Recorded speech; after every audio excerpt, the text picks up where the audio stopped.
Aurobindo is introducing us to Savitri. And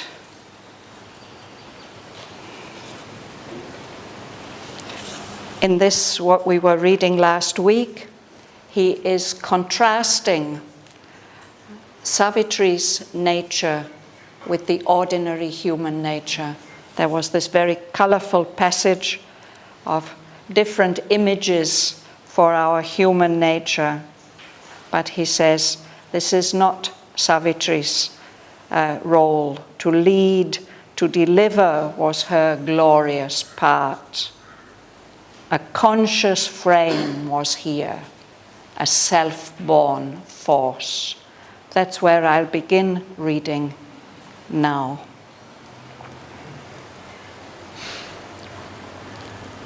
In this enigma of the dusk of God, this slow and strange, uneasy compromise of limiting nature with a limitless soul, where all must move between an ordered chance and an uncaring, blind necessity.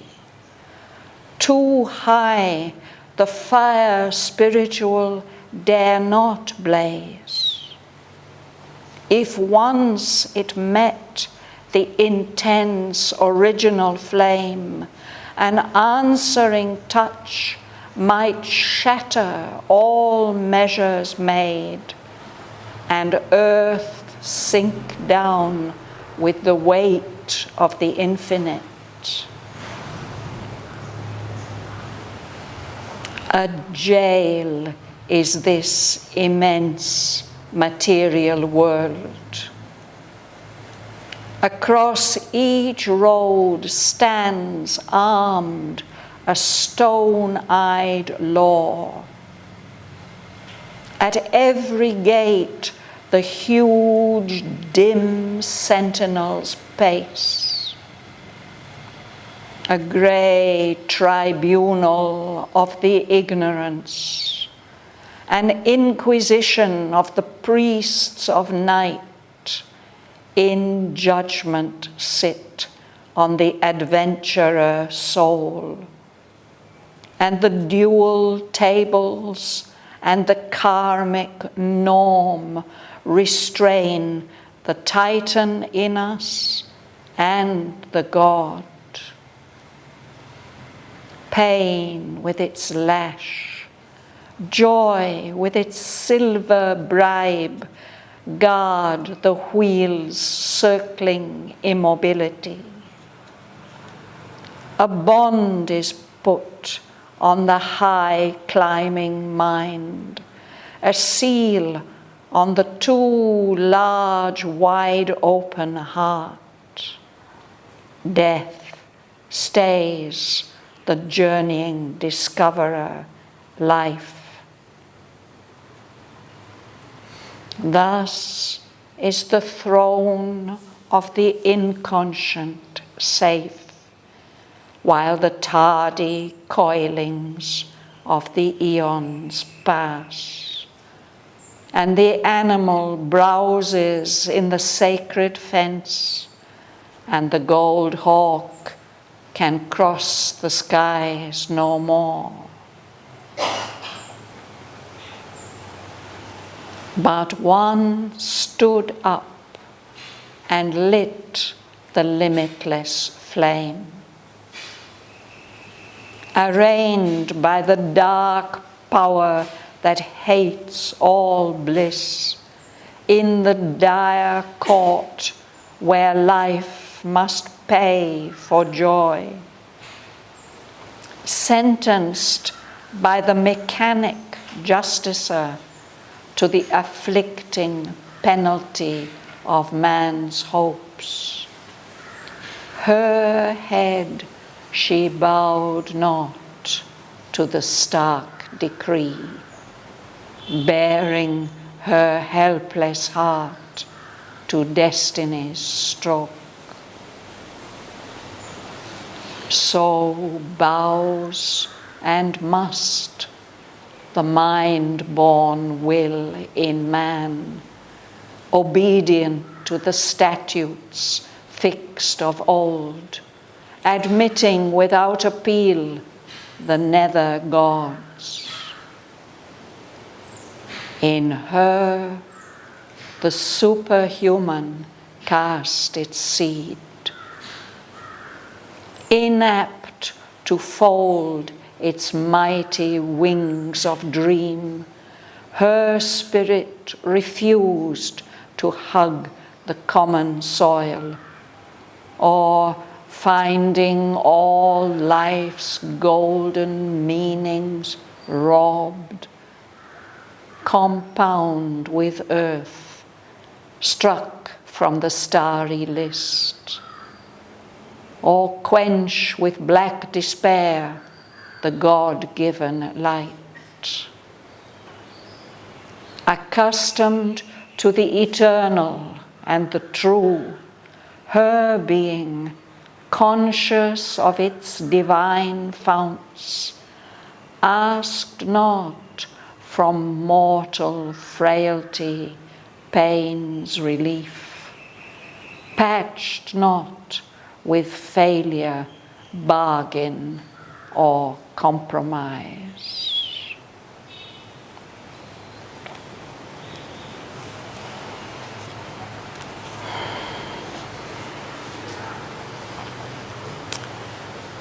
You'll start, Bebe. In this enigma of the dusk of God, this slow and strange, uneasy compromise of limiting nature with a limitless soul, where all must move between an ordered chance and an uncaring blind necessity, too high the fire spiritual dawn not blaze.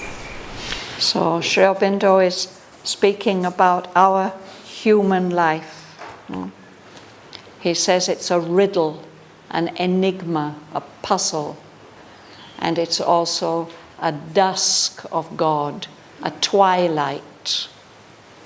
We don't have the full light, nor are we in complete darkness. It's a twilight.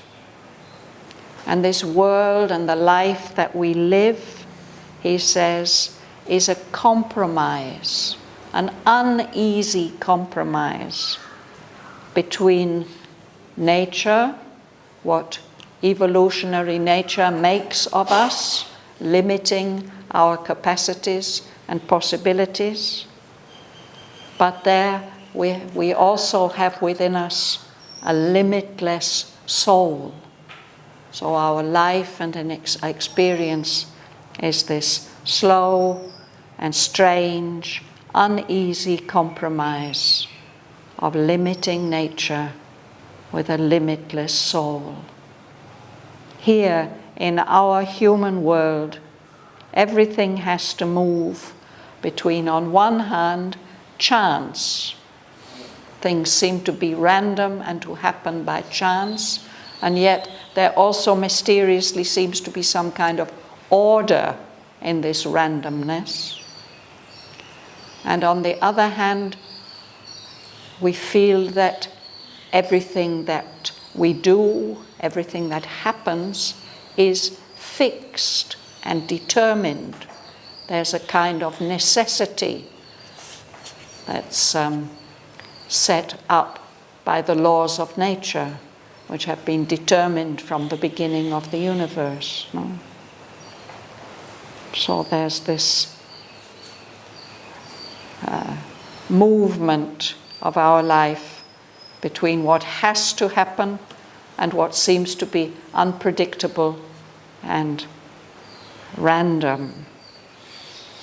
So in this world of duality and confusion and dusk of ignorance, the fire spiritual dare not blaze too high. It can't become too conspicuous and strong and bright, he says. Is it clear? Anybody would like to ask anything about this sentence?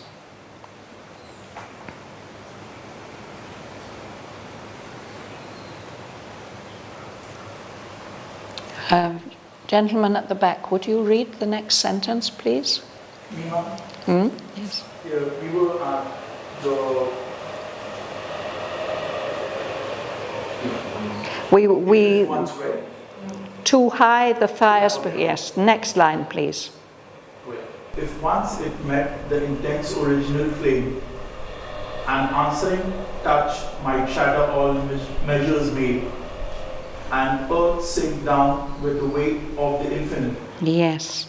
So this spiritual fire, which in us is a small spark, if it would blaze too high and too strong, and if it would really make contact with the original flame, of which it is a small spark, then there might be a response. And that response might shatter all these limitations of nature. No?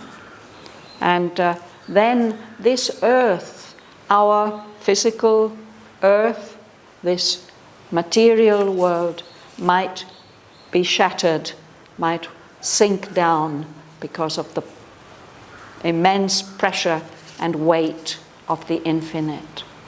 Mother has spoken about this danger in some of her entretiens, that she is always trying to keep a balance and a measure, that if too much of the original flame would pour down on earth, there would be a destruction that would prevent the gradual evolutionary movement forward. So he states that very briefly here, that here in our world and our life, too high the fire spiritual dare not blaze.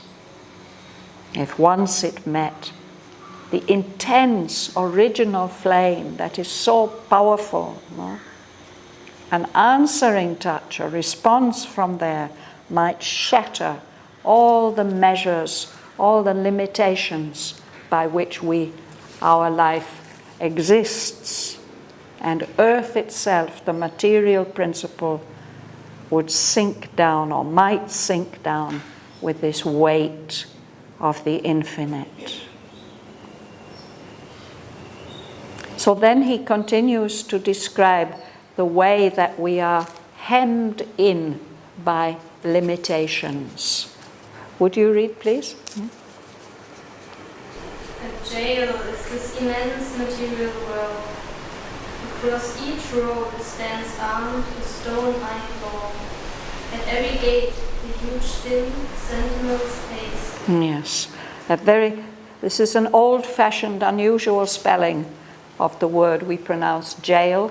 Aurobindo uses this spelling at two places in the poem, and somewhere else where perhaps it was taken down by dictation, and it's spelt in the more usual way with a J-A-I-L.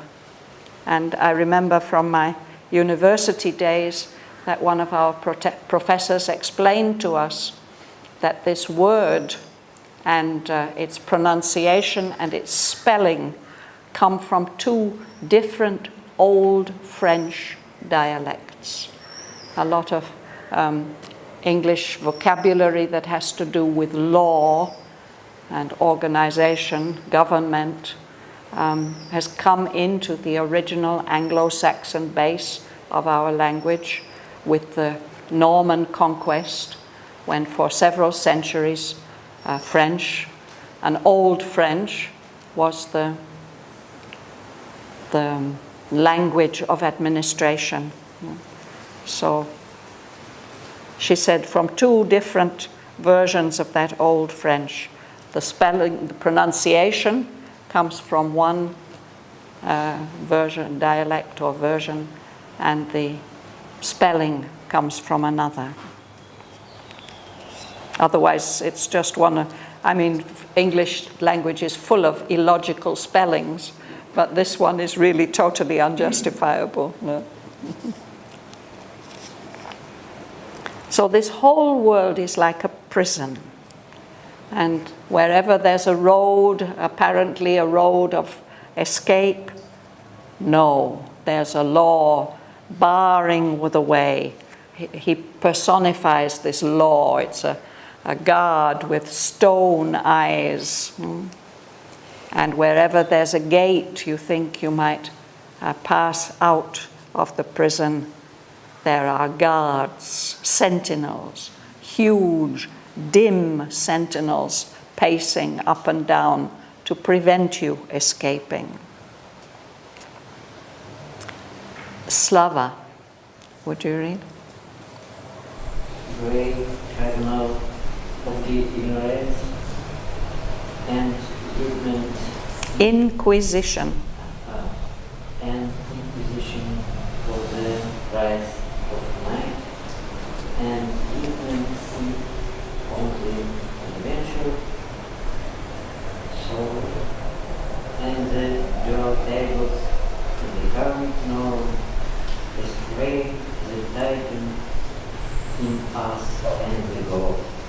Pain is its flesh, joy is silver bright, what the wheels surveying Immobility. Yes. A tribunal is a kind of court with 3 judges.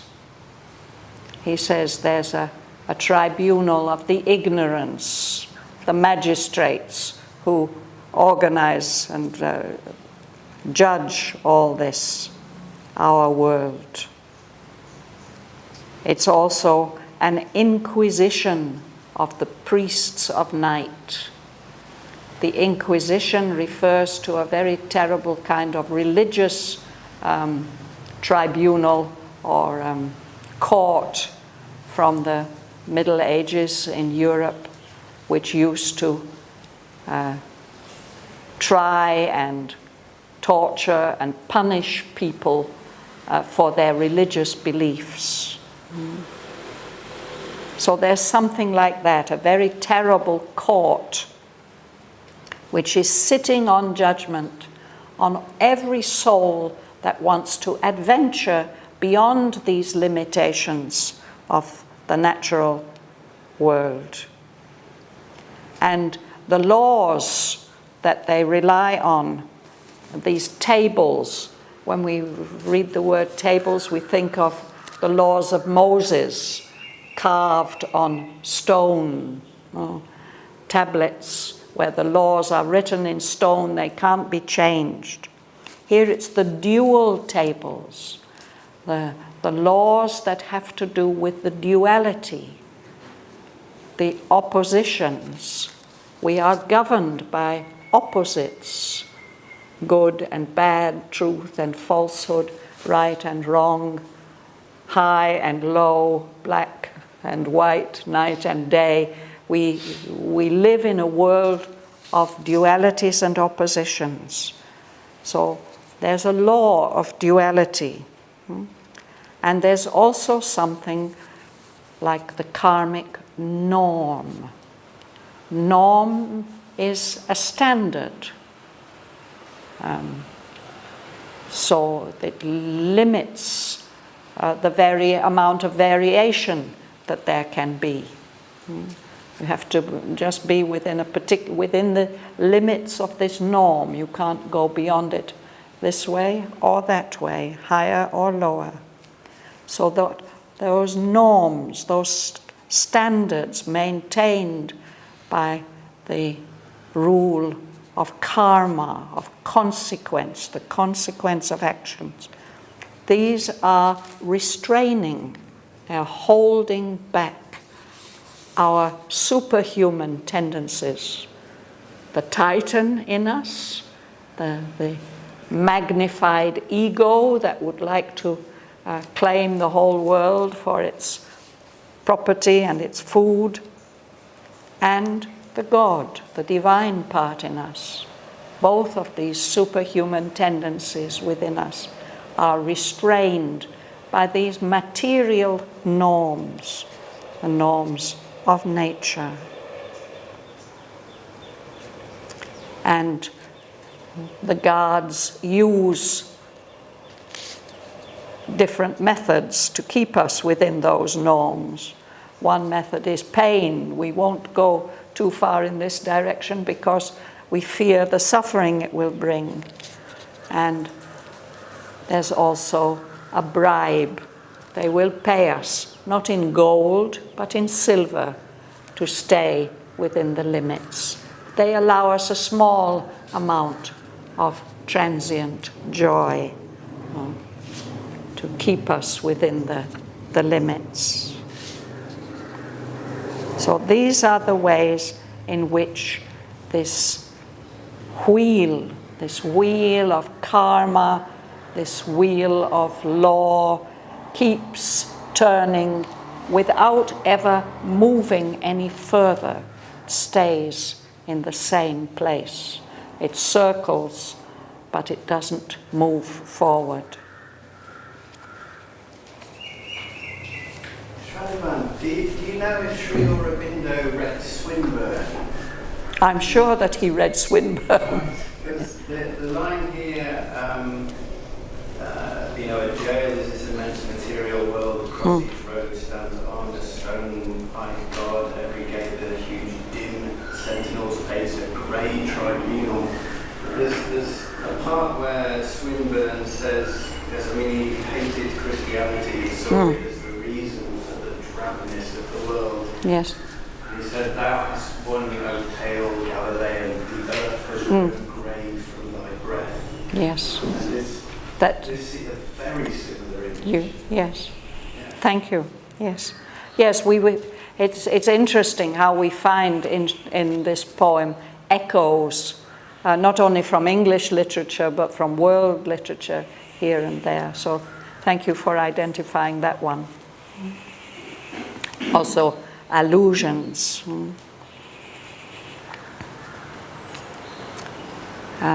Mila. Avant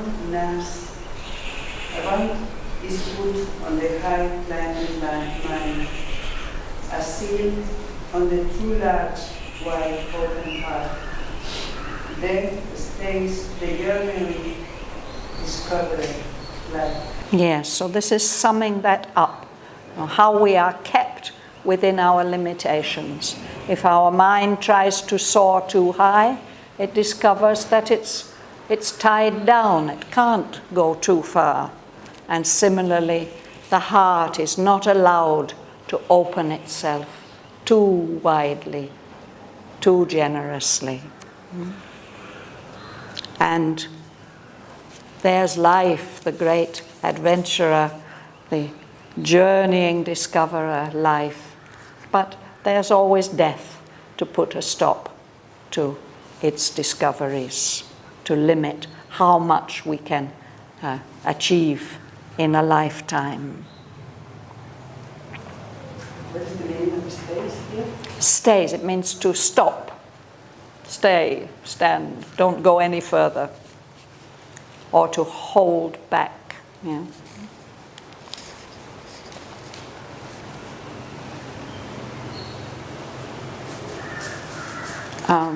Gentleman behind Mila, would you read, please? Will you read?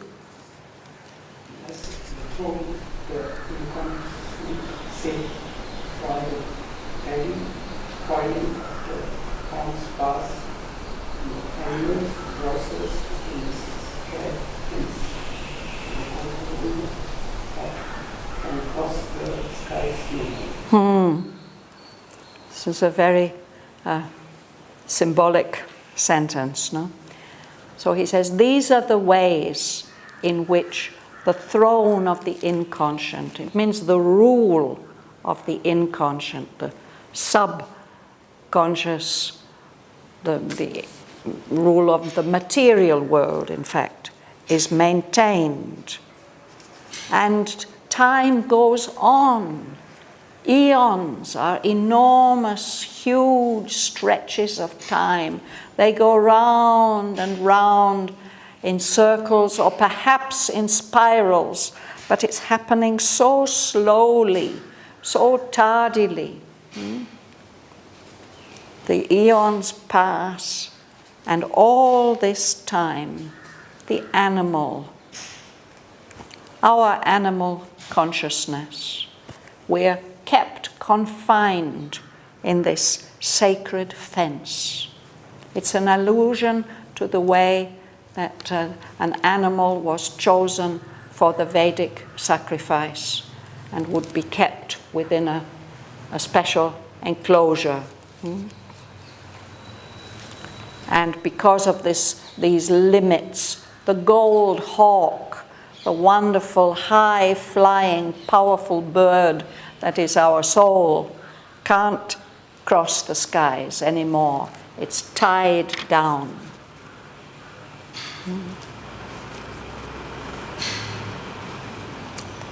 Things are kept as they are. The whole manifestation, material manifestation, is in a way stabilized on this base of unconsciousness.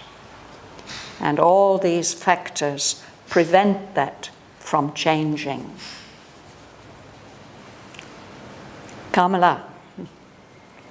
But one stood up and lit the limitless flame, arranged by the dark power that hates all bliss, in the dark out where life must pay for joy. Self-turns by the mechanic justice to the afflicting collectly of man's hopes. Her head she bowed not to the stark degree, bearing her helpless heart to destiny's stroke. Yes. So he said, too high the fire spiritual dare not blaze, no? And he gave the reasons. But now he's telling us that somebody did stand up and light that limitless flame. This somebody is Savitri. And we were reading last week, I think it was last week or a couple of weeks ago, about Savitri's situation now.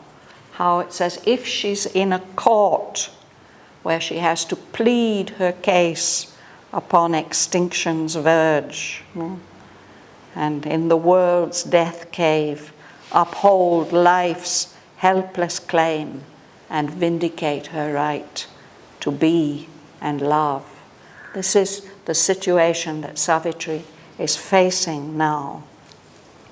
So she's arraigned, she's brought before the court and prosecuted and accused by the dark power that is against bliss.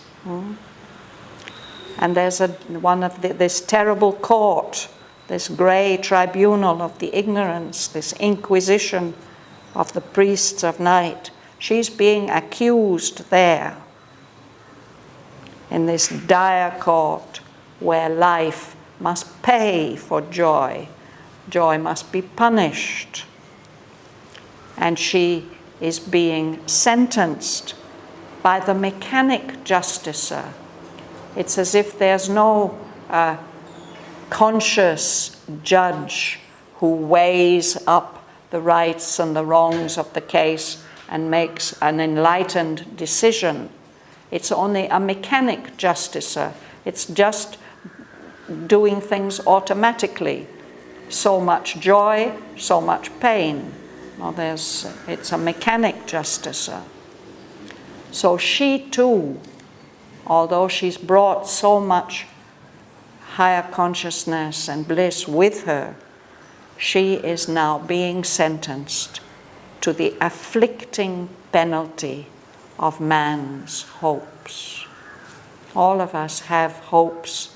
We even, in a way, live by hope, but our hopes are very often disappointed, and it's as if somebody is punishing us even for having ever hoped for something better. She's being arraigned in the court, she's being sentenced, but she does not accept that judgment of the court.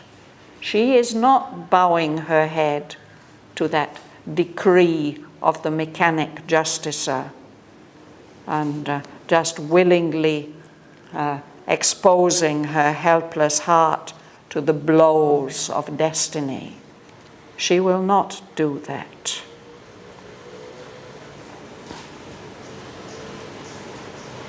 Young-mi. So bows and mastermind-born weary man, obedient to the statues fixed of old, admitting without a peer the net her gods. In her the superhuman cast its seed.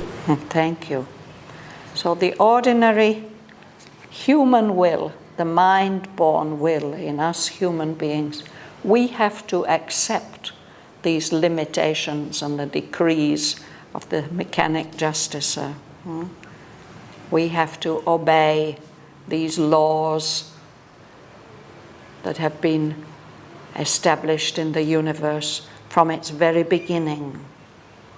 And we have to accept without appeal the nether gods, the gods who rule the lower levels of nature and of consciousness. But she does not have to accept, because in her the superhuman cast its seed. There's something more than human in her, and it's her mission to establish that superhuman possibility on earth. Josie. In act to fold its mighty wings of dream, her spirit refused to hug the common soil, or finding all life's golden meanings love, compound with earth, struck from the starry list, or quenched with black despair the God-given light. Yes. So her spirit, it won't just behave in the ordinary human way, the ordinary earthly way, clinging to matter. Her spirit is not used to having to fold its wings. What did we read about her far, high winging spirit? No? Her young, large visioned spirit overflew the ways of thought to unborn things. Her spirit has powerful wings that carries her far beyond the human possibilities. And it's not used to folding those wings. So her spirit refused to stay bound to the material world. And even though she may be feeling that all the golden meanings of life have been taken away from her since her husband has to die, still she's not going to make a compromise.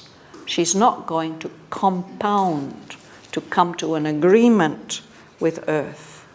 She's not going to allow her name to be struck off from the starry list, the list of the high beings who represent truths, great truths.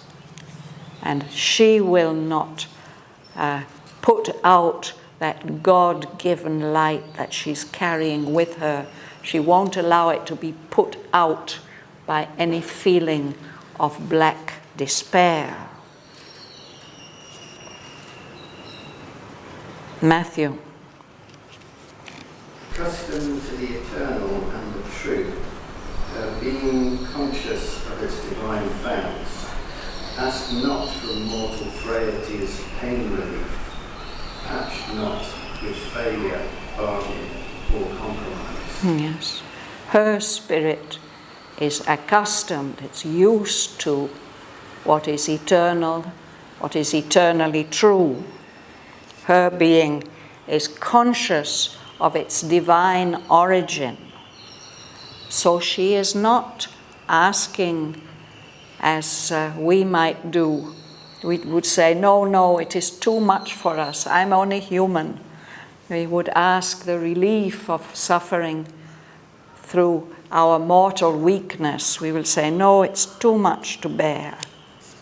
But she will not patch up any bargain or compromise with failure.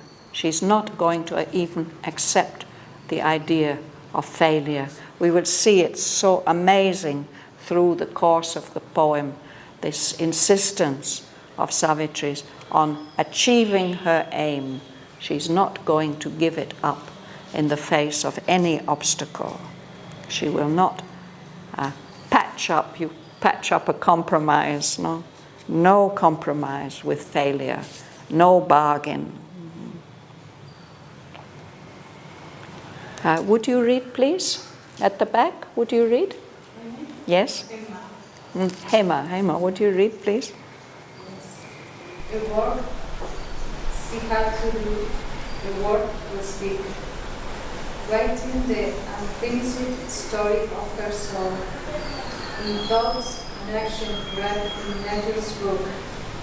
She accepted not to close the luminous page, cancel her commerce with eternity, or set its signature of weak assent to the good balance of the world's chains. Yes. So Savitri has come to this world to do a work and to speak a word, not only to give a message, but to speak a word of creation, which brings about a great new possibility. What she's doing by coming to earth like this is writing the unfinished story of her soul.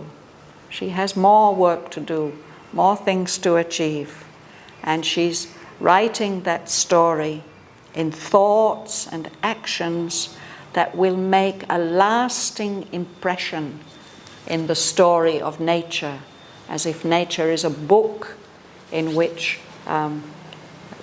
the history of the world is being written, and these words of her thoughts and action, they're being graved, they're being engraved, permanently marked in the history of the world.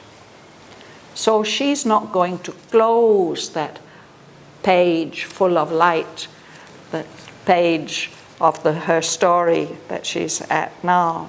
And she's not going to cross out her communication, her exchange with eternity. And she's not going to give her signature, agreeing to the way the economy of nature, we read that also now at the bottom of page 12, altered must be nature's harsh economy. Here we just had the end of the year and we all have to prepare our accounts and so on, and when the accountants have put it all in order, then we have to sign, say yes, it's right. But Savitri is not going to give that signature of assent to say yes, this is how it can be. She's looking for a completely different kind of economy in nature.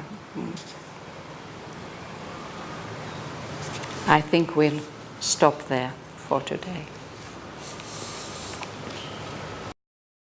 In this enigma of the dusk of God, this slow and strange, uneasy compromise of limiting nature with a limitless soul, where all must move between an ordered chance and an uncaring blind necessity.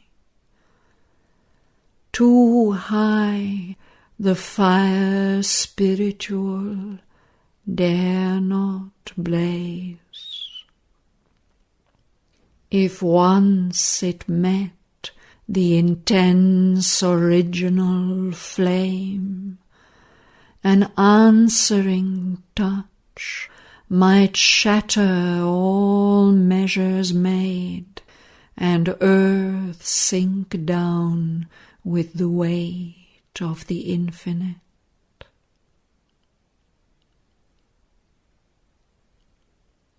A jail is this immense material world. Across each road stands armed a stone-eyed law. At every gate the huge dim sentinels pace.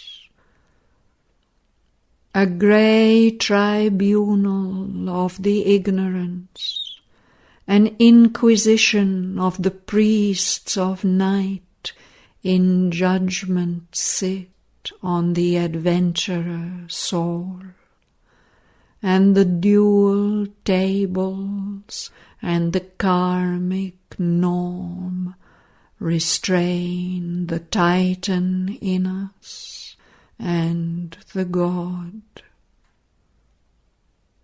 Pain with its lash, joy with its silver bribe, guard the wheel's circling immobility.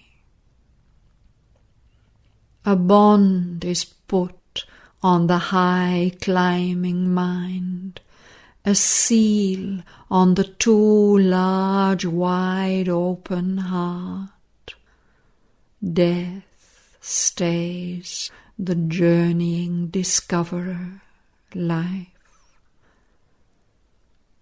Thus is the throne of the inconscient safe, while the tardy coilings of the eons pass, and the animal browses in the sacred fence, and the gold hawk can cross the skies no more.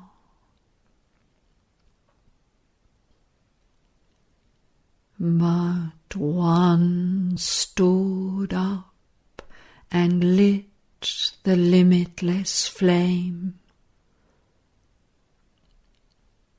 Arraigned by the dark power that hates all bliss, in the dark court where life must pay for joy, sentenced by the mechanic justicer to the afflicting penalty of man's hopes, her head she bowed not to the stark decree, bearing her helpless heart to destiny's stroke. So bows and must the mind-born will in man, obedient to the statutes fixed of old, admitting without appeal the nether gods. In her the superhuman cast its seed, inapt to fold its mighty wings of dream. Her spirit refused to hug the common soil, or, finding all life's golden meanings robbed, compound with earth, struck from the starry list, or quench with black despair the God-given light. Accustomed to the eternal and the true, her being, conscious of its divine founts, asked not from mortal frailty pain's relief, patched not with failure, bargain or compromise. A work she had to do, a word to speak, writing the unfinished story of her soul in thoughts and actions graved in nature's book. She accepted not to close the luminous page, cancel her commerce with eternity, or set a signature of weak assent to the brute balance of the world's exchange.